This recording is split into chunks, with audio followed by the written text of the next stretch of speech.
Lieutenant Park's alarm chirped at exactly 5:30 hours, just like it did every single morning. She opened her eyes and stared at the metal ceiling of her quarters aboard the interstellar vessel Harmony's Edge. The ship hummed softly around her, a constant reminder that she was floating through space, millions of miles from Earth. Sat up and stretched. She had exactly 30 minutes to shower, dress, grab breakfast, and reach the bridge for her 600 duty shift. She never needed more than 30 minutes. In 6 months aboard this ship, she had never been late. Not once. Commander Lee often praised her punctuality. It was something took pride in. She showered quickly, the water ration beeping when her time was up. She dressed in her crisp uniform, double-checking that every button was fastened correctly. Her dark hair was pulled back into a tight bun. She looked at herself in the mirror, professional, ready, exactly how a human officer should look when serving alongside dozens of alien species. Grabbed her and headed for the door. She had 12 minutes to reach the mess hall, eat something quick, and still arrive at the bridge with 3 minutes to spare. Perfect timing, as always. The door slid open with a soft hiss. Stopped. 10 pairs of large, golden eyes stared up at her from the corridor floor. The cubs sat in a semicircle directly outside her door. They were small, about the size of human 5-year-olds, covered in soft fur that ranged from cream to dark brown. Their ears were large and pointed, twitching as they looked at her. Their tails swished back and forth across the metal floor. "Hello, little ones," said carefully. She had seen these cubs around the residential wing before. Their parents were part of the delegation aboard the ship. They were a feline-like species, highly social and very affectionate. "Are you lost?" The cubs did not move. They continued to stare at her. Checked her chronometer. 11 minutes now. She needed to get past them. "Excuse me," she said politely, stepping forward. The cubs suddenly linked arms. Their tails wrapped around each other, forming a living chain that blocked the corridor. They chirped something in their native language. Translator earpiece struggled to catch the words. It sounded like stay and warm and something else she could not quite make out. Stopped again. She looked down at the wall of cubs. They were not attacking her. They were not scared. They just sat there, blocking her path. "I need to get to work," explained slowly. "Can you please move?" One of the cubs, slightly larger than the others, chirped again. This time the translator caught the words clearly. "Human is sad. Human needs hug net." "Hug net," repeated. She glanced down the corridor, hopping to see another crew member who might help her. The hallway was empty. Most people were either already at their stations or still sleeping. Another cub spoke up, her voice high and squeaky. "Human never comes to bonding time. Human is lonely, we fix." Felt her face grow warm. It was true that she skipped most of the social gatherings in the residential wing. But she was not lonely. She was focused on her work. That was different. "I appreciate the concern," said, trying to sound firm but kind. "But I am not sad. I just have a job to do. I need to get to the bridge." The cubs did not budge. If anything, they held on to each other. Their tails formed an even more complicated knot. Checked her chronometer again. 9 minutes. This was becoming a problem. She tried stepping over them.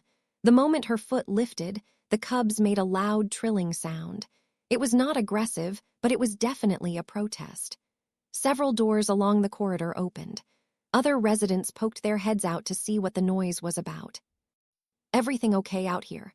a familiar voice asked. Turned to see Ensign leaning against his doorframe. He was another human, an engineer who worked in the ship's power systems. He had a coffee mug in one hand and an amused grin on his face. "The cubs will not let me pass," said stiffly. His grin widened. "Looks like you have been chosen." "Chosen for what?" "Cubs do this sometimes. They pick someone they think needs emotional support and just attach themselves. It is kind of their thing." Took a sip of his coffee. "My advice, just give them a quick hug and they will probably let you go." Looked at the cubs. They stared back with those impossibly large golden eyes. One of them started purring. It was a deep, rumbling sound that seemed too big for such a small body. "I do not have time for this," muttered. She carefully knelt down and reached toward the nearest cub, intending to gently move him aside. The cub immediately grabbed her hand with both of his small paws. His grip was surprisingly strong. Before could react, the other 9 cubs surged forward.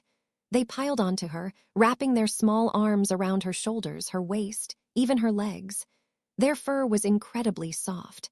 They were warm. They purred so loudly that felt the vibration through her entire body. "Oh no," said weakly. She was now sitting on the corridor floor, completely buried under a pile of affectionate alien children. Laughed. "That is definitely a hug net. You are not getting out of that anytime soon." Tried to wriggle free, but the cubs held on. They chirped happily, their tails wrapping around her arms. One small cub nuzzled against her cheek, purring directly into her ear. "Ensign," said through gritted teeth, "this is not funny. I'm going to be late." "Yeah, you definitely are," agreed cheerfully. More doors opened. A tall, his crystalline body reflecting the corridor lights, stepped out and observed the scene. "Is the human under attack?" he asked in his echoing voice. "No," said, "just being loved aggressively." An amphibious poked her head out next. "The cubs have formed a bonding cluster. This is a high honor among. The human should be pleased." "The human needs to be on the bridge in 7 minutes," said desperately. Her communicator chirped. His heart sank. She managed to pull one arm free from the cub pile and tap the device on her wrist. Commander Lee's voice crackled through. "Lieutenant Park, this is the commander. Are you en route to the bridge?" The cubs chose that moment to start singing. It was a high-pitched, warbling sound that made when they were happy. It was very, very loud. "Commander," said over the noise, "I'm experiencing a slight delay." There was a long pause. "Lieutenant, are those cubs I hear in the background?" "Yes, sir." Another pause. "I will be right there." The communicator clicked off, closed her eyes and took a deep breath. In 6 months aboard this ship, she had never been late. She had maintained a perfect record. And now she was sitting on the floor of a corridor, trapped under 10 purring alien children who thought she needed a hug. One of the smallest cubs climbed up and sat directly on shoulder. He patted her cheek with one tiny paw and chirped something that sounded almost like a question. "I am fine," told him quietly. "Really, I am fine." The cub tilted his head, his large ears flopping to one side. He did not look convinced. Neither, realized with a sinking feeling, was she. Commander Lee arrived exactly 4 minutes later. Knew because she had been watching her chronometer helplessly while the cubs continued to purr and snuggle against her. By now, at least 15 crew members had gathered in the corridor, representing 7 different species. Some looked concerned, most looked amused. The commander was a tall man with stern features and gray starting to show at his temples. He had been in the fleet for 20 years, and very little surprised him anymore. But when he turned the corner and saw his most reliable tactical officer buried under a mountain of cubs, even he stopped and blinked. "Lieutenant Park," he said slowly. "Commander," replied, her voice muffled by the cub sitting on her chest. "I can explain." "Please do." Before could answer, a new voice rang out through the corridor. "Oh no, oh stars above, no."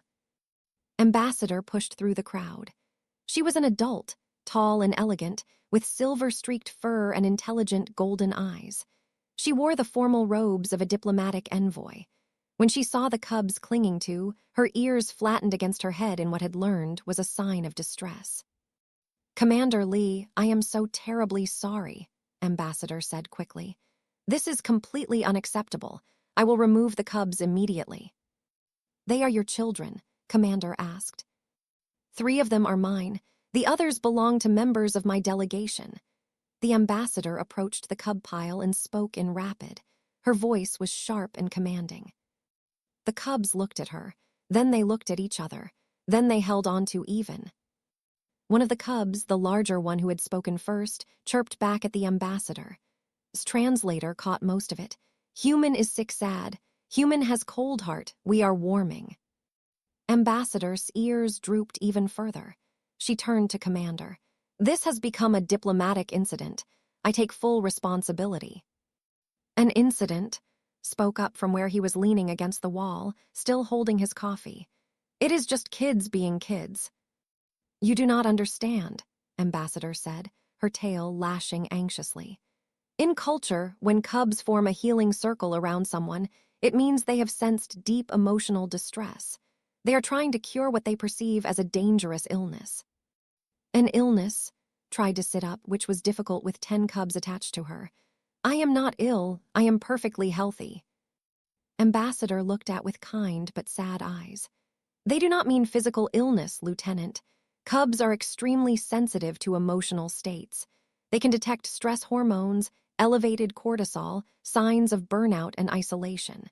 They have decided that you are suffering from loneliness sickness. The corridor went quiet. Several crew members shifted uncomfortably, felt her face burning. I am not lonely, she said firmly. I am just focused on my work. The smallest cub, still perched on her shoulder, made a sad chirping sound and patted her cheek again. Commander crossed his arms. Lieutenant Park, when was the last time you attended a social gathering in the residential wing? Hesitated. I attend when my duties allow, sir. That was not the question. 3 months ago, admitted quietly. There was a cultural celebration I stopped by for 20 minutes. The commander's expression softened slightly, and before that, did not answer. Set down his coffee mug. For what it is worth, Commander, I have not been to any gatherings either. None of the humans have, really. We are always working. This caught the attention of several alien crew members. The who had asked if was under attack spoke up. This explains much. We thought humans preferred isolation. We believed you found our company unpleasant. No, said quickly, that is not it at all. Then why do you never join us? I asked, her voice bubbling through her translator. We invite you, you always decline. We do not want to make mistakes, said. Human culture is different from yours. We do not want to accidentally offend anyone or break some rule we do not understand. Ambassador's ears perked up. You have been afraid all this time. Before anyone could answer, more footsteps echoed down the corridor.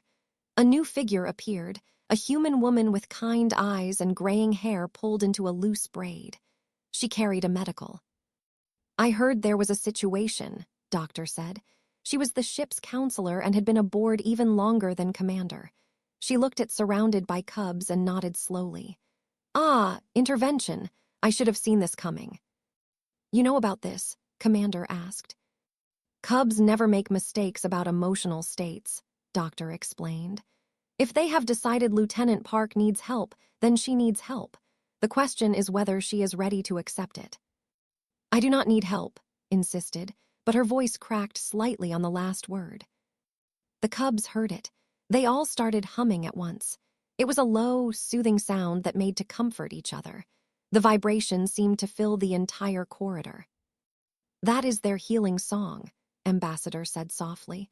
They sing it for family members who are in pain. Felt something strange happening. The cubs were so warm. Their purring and humming created this pocket of sound and sensation that wrapped around her.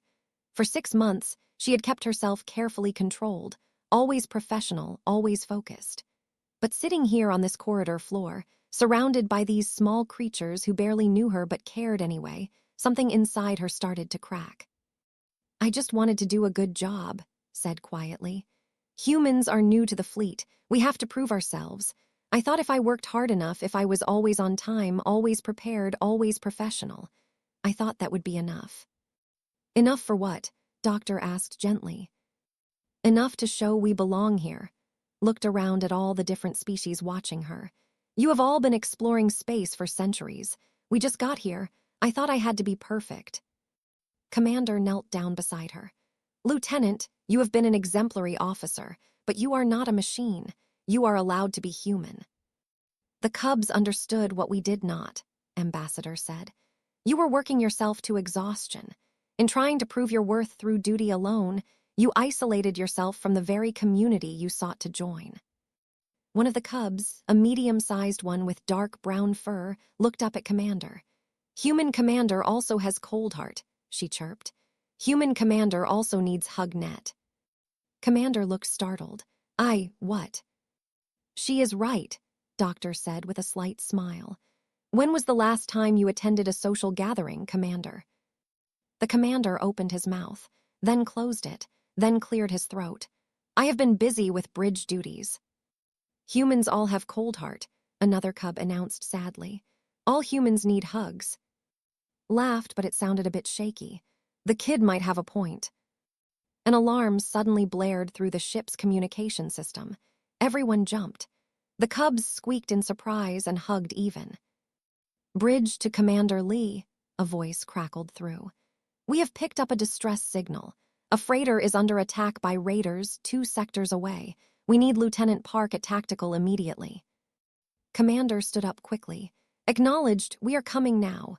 He looked down at, still trapped under cubs. Lieutenant, I need you on that bridge. Tried to stand. The cubs clung to her like burrs. I am trying, sir. The cubs, however, had different ideas. The alarm had scared them, and now they were not just trying to heal.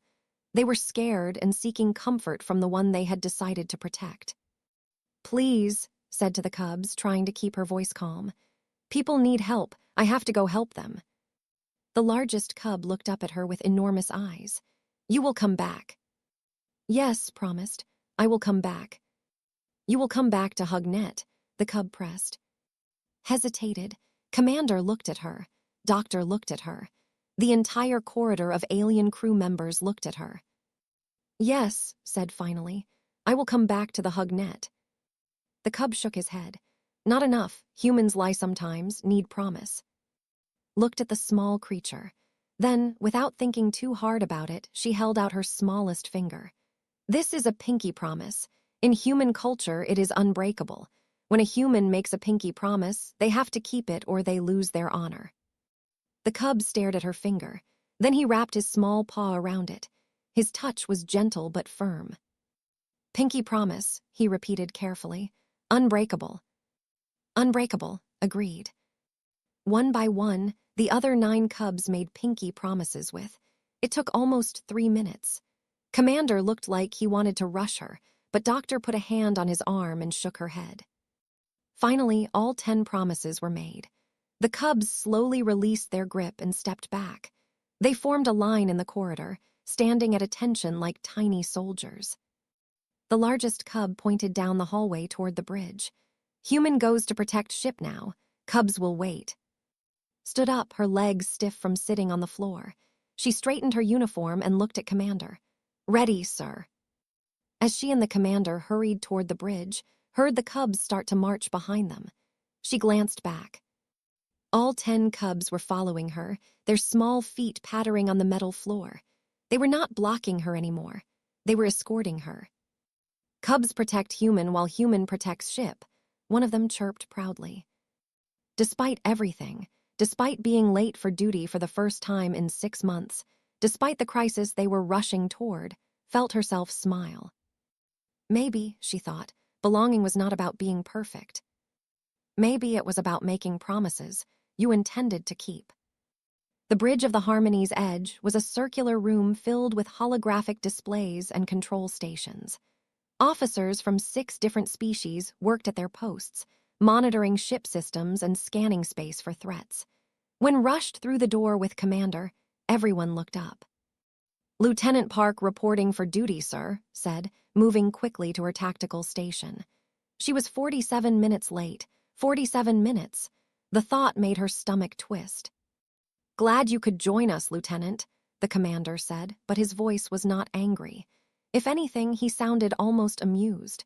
Status report. His fingers flew across her console, pulling up the tactical display. A 3-dimensional map of local space appeared, showing the Harmony's edge as a blue dot and the distressed freighter as a blinking red one. The freighter is the merchant vessel Dawn Runner. She is under attack by 3 raider ships. They are trying to disable her engines and board her. How long until we reach them? At maximum speed, 18 minutes. Commander nodded. Make it 15, and prepare defensive systems. If those raiders see us coming, they might decide to fight. Yes, sir. Hands moved with practiced efficiency. This was what she was good at. This was where she belonged. A small sound made her pause. She looked down. The 10 cubs had followed her onto the bridge. They sat in a neat row beside her station, their tails curled around their feet, watching her work with wide, golden eyes. Commander said, "The cubs are still here." Everyone on the bridge turned to look. A navigator made a bubbling sound that might have been a laugh, and weapons officer's crystalline body chimed softly. "They are not interfering with your work, are they?" Commander asked. "No, sir, but—" "Then they can stay." The commander sat in his command chair and leaned back slightly. "Besides, I think we all want to see what happens if we try to remove them again." The largest cub, the one who had made the first pinky promise with, stood up on his back legs to see the tactical display better. "Human is fighting," he asked. "Human is protecting," corrected gently, still working on her console. "There are people on that freighter who need help." "Human is brave," the cub said solemnly. Then he sat back down and watched silently. The next 15 minutes passed in focused tension, coordinated with the engineering team to push the ship's engines to their maximum safe speed. She ran simulations of possible combat scenarios. She prepared targeting solutions in case the raiders decided to attack. The cubs never made a sound. They watched everything with intense concentration, their ears swiveling to catch every voice, every beep of the control panels. When the Harmony's edge finally came within range of the Dawn Runner, its display showed the 3 raider ships clearly. They were smaller than the Harmony's edge, but heavily armed. They had already damaged the freighter's engines and were preparing to dock with her. "Raiders are changing course," announced. "They have spotted us. They are taking up defensive positions." "Open a channel," Commander ordered. A voice crackled through the bridge speakers. It was rough and aggressive, speaking in standard with a heavy accent. "Fleet vessel, this is not your concern. We claimed this ship first. Turn around." "This is Commander Lee of the Harmony's Edge," the commander replied calmly. "You are attacking a registered merchant vessel in protected space. Power down your weapons and surrender." The raider laughed. "A diplomatic ship. You are not even a warship. Leave now or we will add you to our collection." The smallest cub, the one who had sat on his shoulder earlier, made a small, angry hiss, glanced down at him. He was staring at the tactical display with his fur puffed up, making him look twice his normal size. "Lieutenant Park," Commander said quietly, "show them why it is a bad idea to threaten this ship." Allowed herself a small smile. "Yes, sir, with pleasure." Her fingers danced across the tactical controls. The Harmony's Edge was a diplomatic vessel, true, but it was still a fleet ship. It had shields, weapons, and a tactical officer who knew exactly how to use them.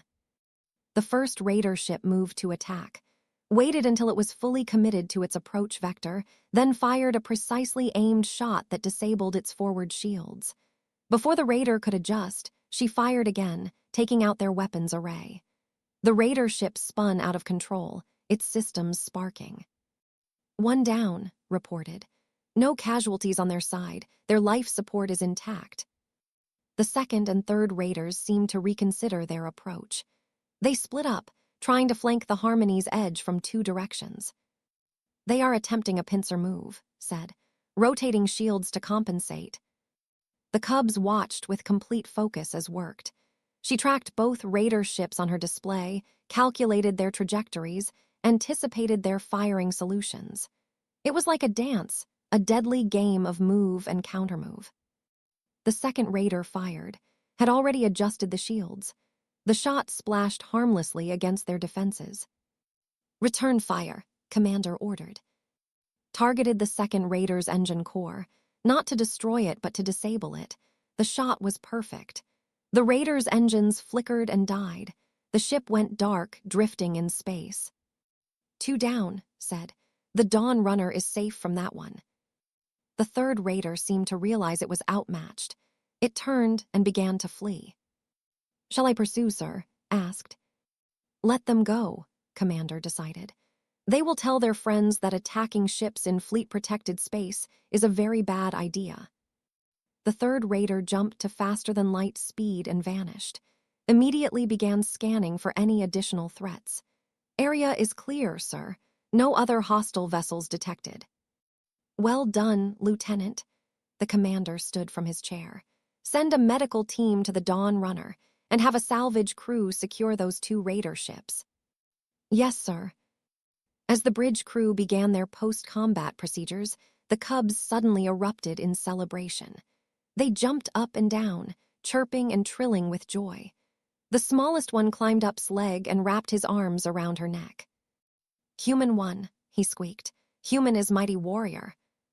The other crew members on the bridge started laughing. Even Commander chuckled. "I would not go that far," said, but she was smiling. She realized it was the first time she had smiled on the bridge in months. "I just did my job." "Human is hero," the largest cub insisted. He looked at the other cubs. "See, we chose correctly. Human needed hug net, but Human also needed to remember she is strong." Ambassador's voice came through the ship's communication system. "Commander Lee, I just heard what happened. Is everyone safe?" "Everyone is fine, Ambassador. Your cubs are still on the bridge. They seem to have decided Lieutenant Park is worth protecting." There was a pause. "Of course they did. Cubs always know." Another pause. "Commander, would it be acceptable if I organized a gathering in the recreation hall? The Cubs will want to celebrate, and I think perhaps the whole ship would benefit from it." Commander looked at. "What do you think, Lieutenant? You did promise them you would return to the hug net." Looked down at the 10 small faces staring up at her with hope and pride. She thought about how they had waited patiently while she worked, how they had believed in her even when she was late, how they had somehow known she needed connection before she knew it herself. "I think," said slowly, "that sounds like an excellent idea." 2 hours later, the recreation hall was full. Someone had spread cushions and blankets across the floor. The lights were dimmed to a warm, comfortable glow.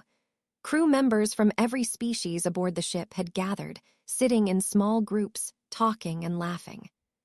Sat in the center of a pile of cushions, surrounded by the 10 cubs. True to their word, they had reformed their hug net, but this time did not resist. She let them snuggle against her, their purring creating a soothing vibration that seemed to ease tension she did not even know she had been carrying. Sat nearby with 3 other human crew members rarely saw outside of duty shifts. They were talking with a group of engineers, comparing notes on engine systems. Commander stood near the refreshment table, deep in conversation with Ambassador. As watched, the Ambassador laughed at something the Commander said and gently touched his arm with one paw. The Commander did not pull away.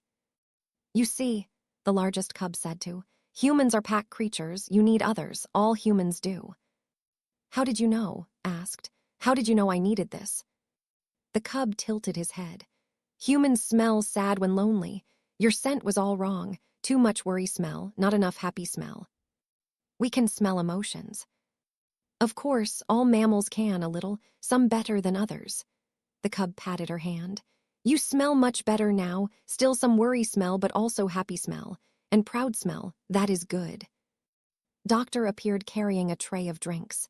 She handed one too. "Fruit juice, non-alcoholic. I figured you had enough excitement for one day." "Thank you," said. She took a sip. It was sweet and cool. "Doctor, was I really that bad? Was I really working myself sick?" "You were heading that way," Doctor said honestly. She sat down on a cushion nearby. "But you are not the only one. Every human on this ship has been doing the same thing. We are so focused on proving we belong that we forgot how to actually belong." "How do we fix it?" "You already started." Doctor gestured around the room. "This is how: connection, community, letting yourself be vulnerable enough to accept help when it is offered." The smallest cub climbed into his lap and curled up like a kitten. Within seconds, he was asleep, purring softly. "I think," said quietly, "I have been lonely for a very long time. I just did not want to admit it." "That is very human of you," Doctor said with a gentle smile. "We are good at pretending we do not need anyone, but the truth is, we are pack animals too, just like the cubs said." Across the room, more crew members were arriving. Saw and species she did not even know the names of yet. They came to celebrate the rescue of the Dawn Runner. They came to meet the cubs who had formed the legendary HugNet. They came because it had been too long since the ship had felt like a community instead of just a collection of separate beings. And at the center of it, all were 10 small cubs who had somehow known exactly what one lonely human needed. The largest cub looked up at, "You will come back tomorrow, to HugNet." Smiled and made a pinky promise. "Every day," she said, "unbreakable." The cub's purr grew louder. "Good, because we are family now, and family always stays together." Looked around the recreation hall at all the different beings gathered there. She thought about how scared she had been of making mistakes, of not fitting in, of not being good enough. But maybe, she realized, fitting in was not about being perfect. It was about being present. It was about letting others see you, really see you, vulnerabilities and all. It was about being brave enough to accept a HugNet when you needed one. And maybe, just maybe, brave enough to offer one in return. The gathering in the recreation hall lasted well into the evening shift. Crew members came and went, but the cubs refused to leave. They had claimed as their den friend, and they took this responsibility seriously. Even when their parents came to collect them for bedtime, the cubs protested loudly until promised to have breakfast with them the next morning. "Another pinky promise," the largest cub insisted. "Another pinky promise," agreed, linking her finger with his small paw. Only then did the cubs agree to go home. But as they left, each one touched his hand or hugged her leg, marking her with their scent. Ambassador explained that this was how claimed family members. "You are part of their pack now," the ambassador said. "They will expect to see you regularly. Cubs take family bonds very seriously." "I understand," said, and surprisingly, she found that she did not mind. That night, slept better than she had in months. The next morning, she woke at 5:30 hours as usual. But this time, when she left her quarters, she was not alone. The 10 cubs were waiting outside her door again. But instead of blocking her path, they formed a line and chirped in unison. "Good morning, den friend." Laughed, "Good morning, cubs. Are you ready for breakfast?" They marched together to the mess hall. Other crew members stopped to watch the small parade. Some smiled, others nodded respectfully. A few even joined the procession, walking alongside and the cubs. By the time they reached the mess hall, they had gathered quite a group. Over the next several days, a pattern emerged. The cubs would meet every morning. They would have breakfast together, then the cubs would go to their learning sessions while went to her duty shift. At midday, the cubs would visit the bridge during their break, sitting quietly beside Station while she worked. In the evening, they would gather in the recreation hall for what everyone started calling HugNet time. Other crew members began joining these evening gatherings. First, it was just a few curious beings, then more. Within a week, the recreation hall was packed every evening with crew members from every species, all coming together to share food, stories, and companionship. The humans aboard the ship began to change. Started organizing game nights where different species could teach each other their traditional games. Commander accepted Ambassador's invitation to a formal dinner and discovered he enjoyed their cuisine.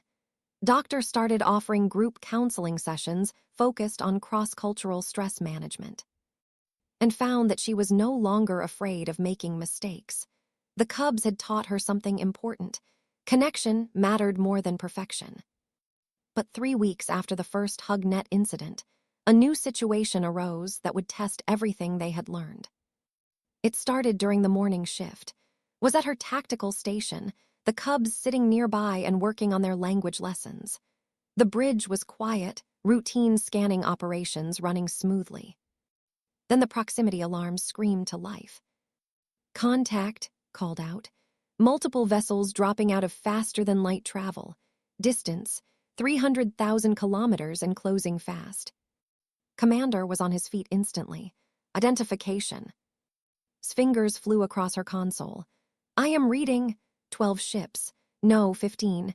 Configuration matches pirate clan vessels. Heavy weapons, high-speed attack formation." "Battle stations," Commander ordered. "All hands, this is not a drill." The cubs squeaked in alarm, glanced down at them. "You need to go to the safe room right now." "But we stay with Den Friend," the largest cub protested. "Not this time." His voice was firm but gentle. "I need to focus, and I need to know you are safe, please." The cubs looked at each other. Then the smallest one, the one who always curled up in his lap, stood on his back legs and touched her hand. "Pinky, promise you will be safe." His heart clenched. She could not promise that. She was the tactical officer. In a battle like this, her station would be the most important target if the ship was boarded. But she looked at those wide, golden eyes and made the only promise she could. "I promise I will do everything in my power to come back to you." "Pinky promise," he pressed. Linked her finger with his paw. "Pinky promise." The cubs reluctantly left the bridge, escorted by a security officer to the reinforced safe room deep in the ship's core. As they went, heard them singing their healing song. They were scared, but they were being brave. She needed to be brave too. "Status," Commander demanded. 15 confirmed vessels, reported. "They are not responding to hails. Formation suggests coordinated attack. They are not here to negotiate." "How long until they reach weapons range?" 4 minutes. The commander sat in his command chair, his expression grim. "The Harmony's Edge is not a warship. We can defend ourselves against 3 or 4 raiders, but 15? We are." "We could run," the navigation officer suggested. "Jump to faster-than-light speed before they reach us." "And lead them straight to the civilian stations in the next sector." Commander shook his head. "No, we hold the line here. Lieutenant Park, what are our options?" Studied her tactical display. 15 ships, all heavily armed, all experienced pirates who knew how to work together. The Harmony's Edge had superior shields and better training, but there was a limit to what they could do. Then she noticed something. "Commander, their formation has a weakness. They are spreading out to surround us, but that means they cannot all attack at once without risking hitting each other. If we keep moving, we can force them to come at us in smaller groups." "How many at a time?" 3 or 4, which we can handle." "For how long?" Ran the calculations. 20 minutes, maybe 30 if we are lucky. Then our shields will fail and they will overwhelm us." "Can we get a distress signal out?" "Already sent, sir. But the nearest fleet vessel is 2 hours away at maximum speed." Commander was quiet for a moment. Then he nodded. "Then we buy them 2 hours. All crew prepare for sustained combat. Engineering, I need everything you can give me for shields and weapons. Navigation, plot an evasive pattern. Lieutenant Park, you have tactical command. Keep us alive." "Yes, sir." His hands were already moving. She was scared, but she had been trained for this. And more than that, she had something to fight for now. She had cubs waiting for her in a safe room, expecting her to keep her promise. She had friends throughout the ship, humans and aliens alike, who trusted her to protect them. She would not let them down. The pirate vessels reached weapons range, had been right about their formation. They tried to surround the Harmony's Edge, but doing so spread them thin. She used this against them. "Incoming fire from vessels 3, 5, and 7, she announced. "Rotating shields, brace for impact." The ship shuddered as energy weapons struck their shields, but the shields held. "Return fire," Commander ordered. Had already chosen her targets. She did not aim for the pirate ships themselves. Instead, she targeted the space between them, forcing them to scatter their formation even more. Then she targeted the engines of the closest vessel, disabling it before it could coordinate with its partners. 1 down, she reported. But 14 remained. For the next 20 minutes, performed what the other bridge officers would later describe as tactical magic. She kept the ship moving, always repositioning, so the pirates could never bring their full force to bear. She disabled ship after ship, not destroying them but taking them out of the fight. She used the Harmony's Edge's superior shields and maneuverability to dance through the pirate formation like a leaf on the wind. But there were too many of them, and they were learning her patterns. "Shields at 40%, engineering reported." "Multiple hull breaches on decks 4 and 6, someone called out. "Fire in the port engine room," another voice said. Damage control teams responding. Gritted her teeth and kept fighting, but she could see the numbers. They had held out for 23 minutes. They needed at least an hour more before help could arrive. It was not possible. Then Commander's console beeped. He looked down at it, and his expression changed. "Lieutenant, I am getting reports from all over the ship. Crew members are organizing themselves. Engineering teams are reinforcing damaged sections. Medical teams are treating wounded in place so they can stay at their posts. And," he paused, "the Cubs have escaped from the safe room. They are in the corridors singing their healing song. The crew says it is helping them stay calm and focused." Felt something shift inside her chest. The Cubs, the crew, the connections they had all built over the past few weeks. This was not just a ship full of individuals anymore. It was a community, a family. And families protected each other. "Commander," said, her voice steady, "I have an idea. It is risky, but it might work." "I am listening." "The pirates are coordinating their attacks using short-range communications. If I can disrupt those communications, even for a few minutes, they will lose their advantage. They will have to fight as individuals instead of as a fleet." "How do you disrupt their communications without disrupting ours?" "Healing songs," pulled up a sound analysis on her display. "The frequency of their humming interferes with the specific wavelength the pirates are using. If I can amplify it and broadcast it on the right frequency." Commander stared at her, then he started to laugh. "You want to weaponize a lullaby?" "Yes, sir. Is that a problem?" "Not at all. Do it." Opened a ship-wide channel. "All crew members, this is Lieutenant Park. I need you to sing your healing song. As loud as you can, right now." For a moment, nothing happened. Then, from every corner of the ship, voices began to rise. Adult and Cubs alike started humming their deep, soothing melody. The sound filled the corridors, the rooms, the very structure of the ship. Captured the sound, amplified it, and broadcast it on the exact frequency the pirates were using for coordination. The effect was immediate. The pirate ships broke formation, their communications scrambled. They tried to regroup but kept interfering with each other. Without their coordinated tactics, they were just 15 individual ships, confused and vulnerable. Press the advantage. She targeted their communication arrays, their engines, their weapons systems. One by one, the pirate ships were disabled and left drifting in space. When the last pirate ship turned and fled into faster-than-light speed, the bridge crew erupted in cheers. "All enemy vessels disabled or retreating," reported. "The ship is secure." Commander stood and walked to her station. He placed a hand on her shoulder. "Outstanding work, Lieutenant. You saved this ship." "Not just me, sir. Everyone did, the whole crew. We fought together." "Because you taught us how." The commander smiled. "You and 10 very determined Cubs." The Cubs had forgotten about them in the chaos of battle. "Commander, permission to leave the bridge." "Granted, and Lieutenant, take your time, that is an order." Ran through the corridors, following the sound of humming. She found the Cubs on Deck 3, still singing, surrounded by crew members who had been using their song to stay calm during the battle. When the Cubs saw her, they stopped singing and charged toward her like a furry tidal wave. Dropped to her knees and opened her arms, and the Cubs crashed into her, wrapping their arms and tails around her in the hug net yet. "You came back," the smallest one squeaked. "You kept your promise." "I always keep my promises," said, her voice thick with emotion. "We know," the largest Cub said proudly. "That is why you are family. Family always comes back." And for the first time since boarding the Harmony's Edge, Lieutenant Park, the tactical officer who had been so afraid of being imperfect, let herself cry in front of others. The Cubs hummed louder, their healing song surrounding her like a warm blanket.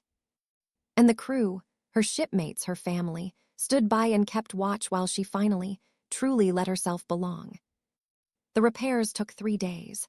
The Harmony's Edge had taken damage to several decks, the port engine needed significant work, and there were dozens of smaller issues that required attention.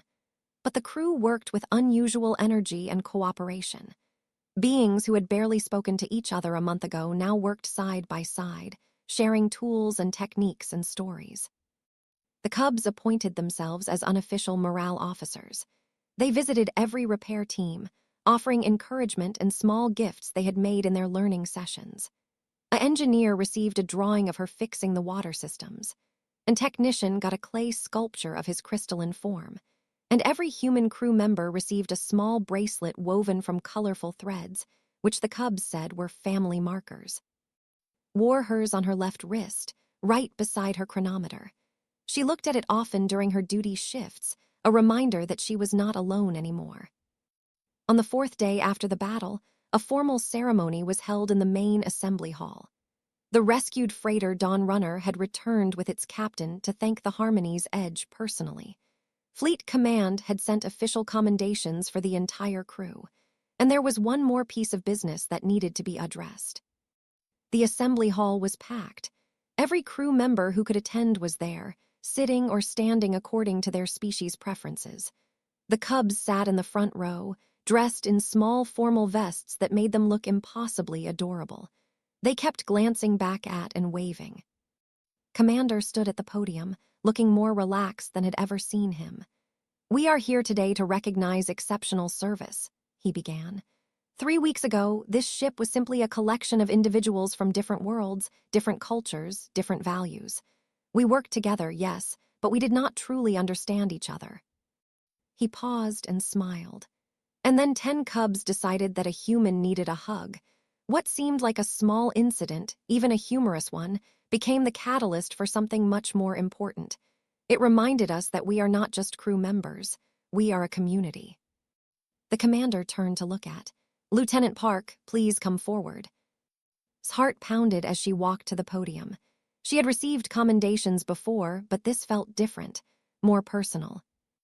"Lieutenant Park," Commander said formally, "for your exceptional tactical performance during the engagement with pirate forces, for your innovative thinking under pressure, and for your role in fostering cooperation aboard this vessel, I am pleased to award you the Fleet Star of Valor." He pinned the medal to her uniform.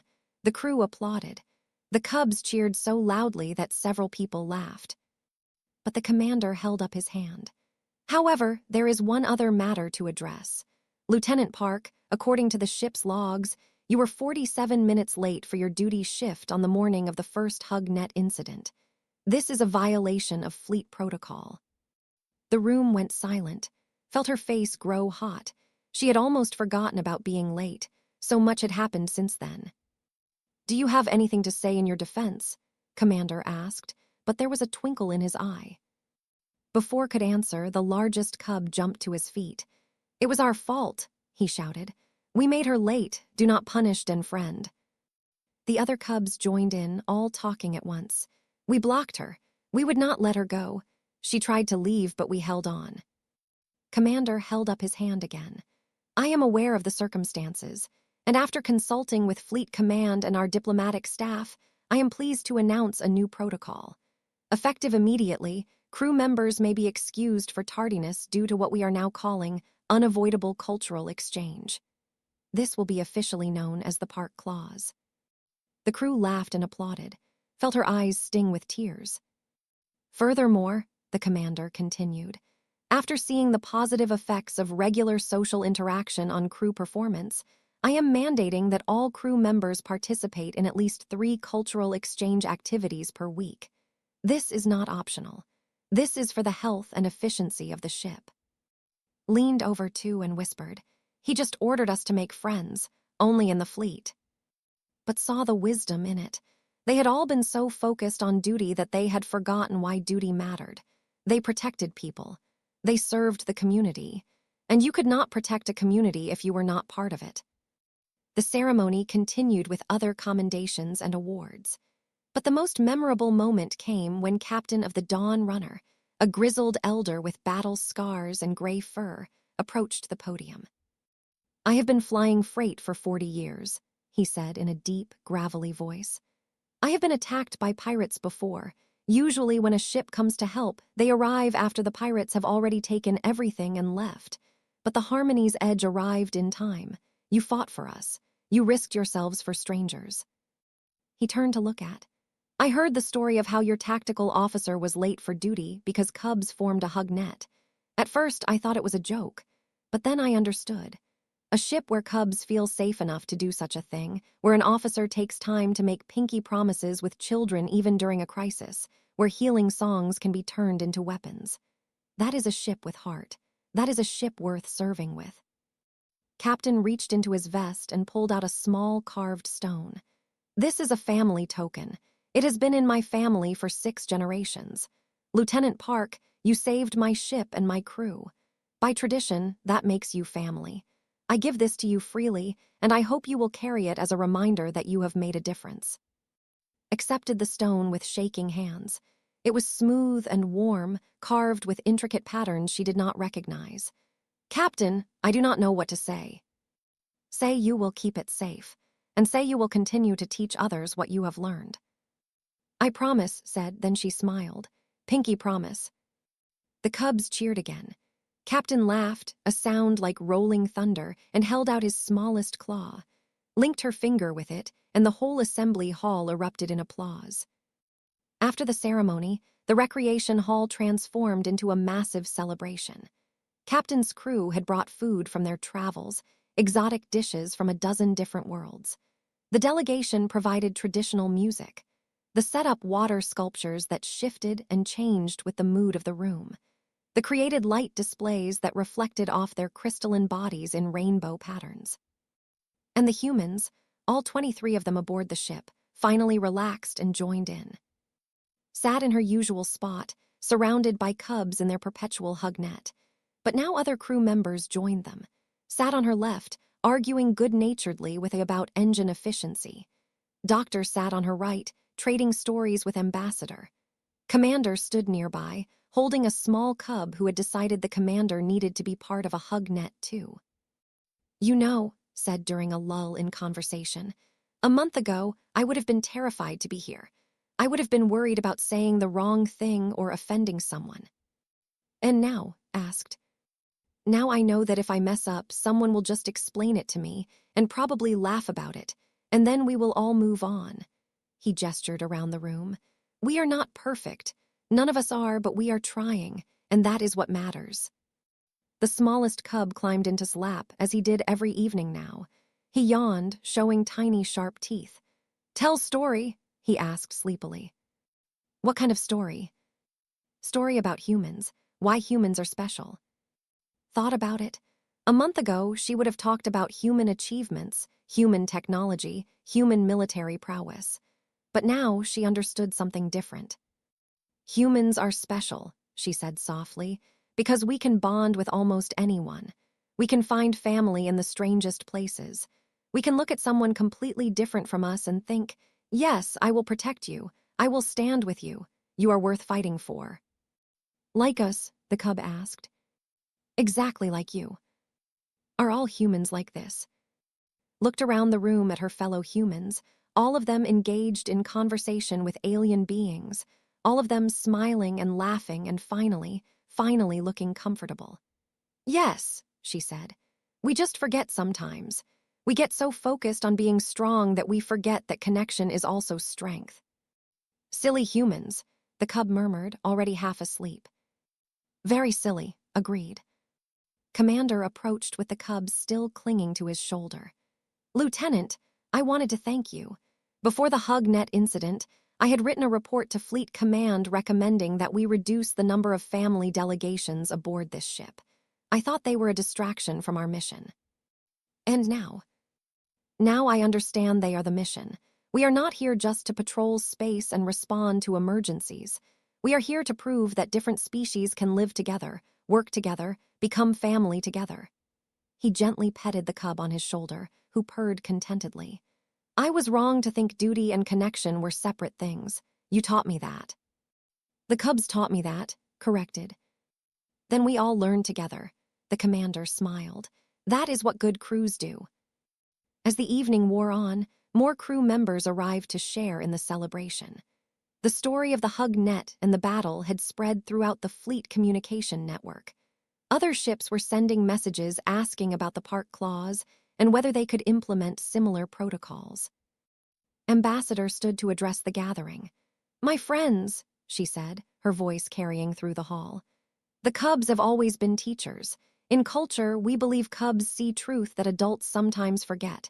They saw that Lieutenant Park needed connection. They saw that all the humans aboard this ship were isolating themselves, and they knew the cure." She gestured to the 10 cubs, who were now sprawled across, and several other humans in a massive multi-species hug pile. "Cubs know that family is not about species or home world or what you look like. Family is about who shows up, who keeps their promises, who stays even when things are hard.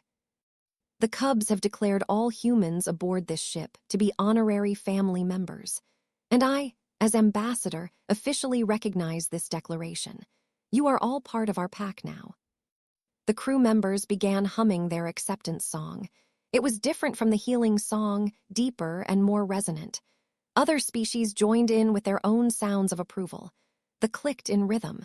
The chimed. The humans, after a moment of hesitation, began to clap. And the cubs, sleepy but happy, purred loud enough to be heard throughout the entire hall. Later, much later, after most of the crew had returned to their quarters, and the cubs had been carried home by their exhausted parents, stood alone in the recreation hall. She held Captain's family token in one hand and touched her cubmaid bracelet with the other. Commander found her there. "Not tired, Lieutenant." "Just thinking, sir. About how 6 weeks ago, I thought the most important thing was being on time and following protocol perfectly. I thought if I could just be the ideal officer, I would prove that humans belonged here. And now I know that being the ideal officer means being part of the crew, really part of it, not just working alongside them but living with them, caring about them, letting them care about me. That is a valuable lesson, one I needed to learn as well." Commander looked around the empty hall. "Do you know what I put in my report to Fleet Command?" "No, sir." "I told them that the Harmony's Edge has become a model for what fleet vessels should be. Not just militarily effective, but truly integrated across species. I recommended that other ships implement similar cultural exchange programs, and I credited you and 10 very determined cubs for making it possible." Felt her throat tighten. "Sir, You were just brave enough to be vulnerable. You were just open enough to let others help you. You were just human enough to form a pack bond with alien children who saw your loneliness before you did." The commander smiled. "Never underestimate the importance of just being human, Lieutenant. That is our superpower." He saluted and left her alone with her thoughts. Looked at the token in her hand. 6 generations of family history, given to her by a stranger she had saved. She thought about the cubs who had refused to let her be lonely. She thought about her fellow humans who had learned alongside her to be part of something bigger than themselves. She thought about a ship that had become a home. And she thought about how none of it would have happened if she had not been 47 minutes late for duty one random morning. Her communicator chirped. She tapped it. "Den friend." It was the largest cub's voice, sleepy but determined. "Tomorrow morning, same time." Smiled in the empty hall. "Same time, Pinky promise." "Pinky promise," the cub agreed. "Good night, den friend, we love you." The communication clicked off before it could respond. But it did not matter. The cubs knew. Everyone knew now. Lieutenant Park, tactical officer of the Harmony's Edge, had finally found where she belonged. Not by being perfect, not by never being late, but by being willing to stop, sit down on a corridor floor, and let 10 cubs teach her what it meant to be part of a family. And really, when she thought about it, being 47 minutes late for duty was the most punctual she had ever been. She was exactly on time for the moment that changed everything.